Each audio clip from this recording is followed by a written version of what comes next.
This spring, or during a summer monsoon storm, you've probably seen floodwaters ripping down the North Diversion Channel. That's the huge concrete channel that runs near Interstate 40. The Albuquerque Metropolitan Arroyo Flood Control Authority, or AMAFCA, is the agency in charge of it. That's kind of the embarrassing thing when you say, I'm a MAFCA, and they're saying, who is a MAFCA? It's like, well, we do the Tumbleweed Snowman. That's Jerry Lovato, AMAFCA's executive engineer.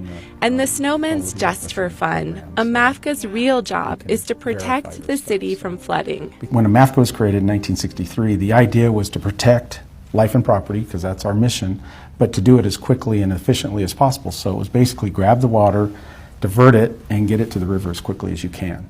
So that worked out really, really well until about the mid-1980s. When stormwater moves through a city, it carries trash and sediment.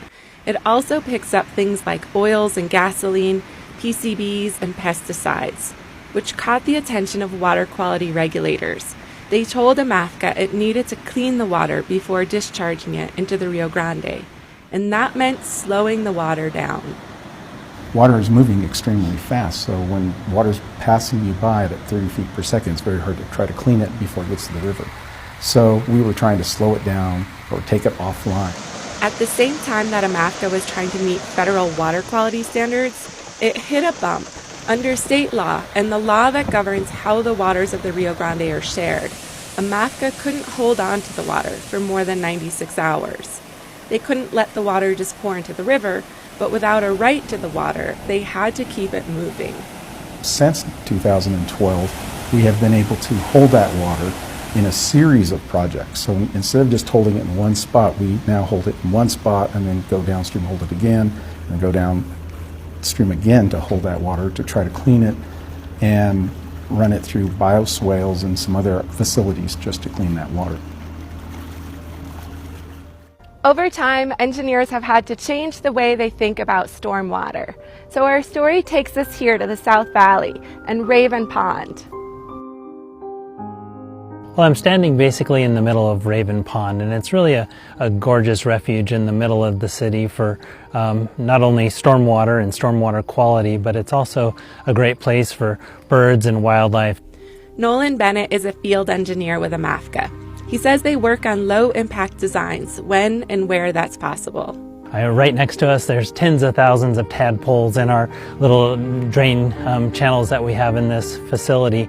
And soon the egrets will be out eating all these little frogs, and it's a great thing to watch. About 4 years old, this facility has taken some work. Previously it was farmland. Now there's a walking trail, and AMAFCA has tried to make sure that the smell of algae in the water doesn't bother neighbors. The windmill here is used to aerate the stream. We've also used plants and willows that have come out of this facility to plant on our other facilities. The willows, they're great to look at, they provide habitat, but it also allows us to catch trash and other debris coming into our facilities.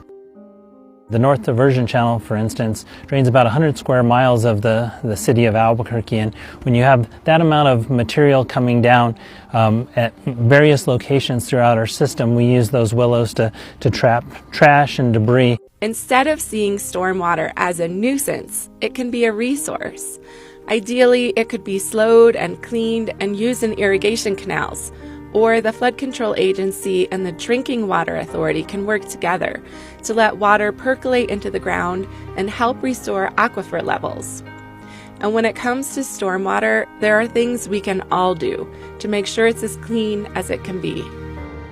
We collect couches, wedding dresses, dead carcasses, construction debris, all kinds of stuff gets thrown into channels because it's a way people just get rid of things. It would really help us if they would take a few seconds and think about where they're dumping their materials, because it will end up in the river. Stormwater is unpredictable. You don't always know when storms will come or how much rain they'll bring. But one thing is certain. While everything around Albuquerque seems to be moving faster, flood control experts say there's a lot of water to be gained by taking it slow. For New Mexico in Focus and Our Land, I'm Laura Paskus.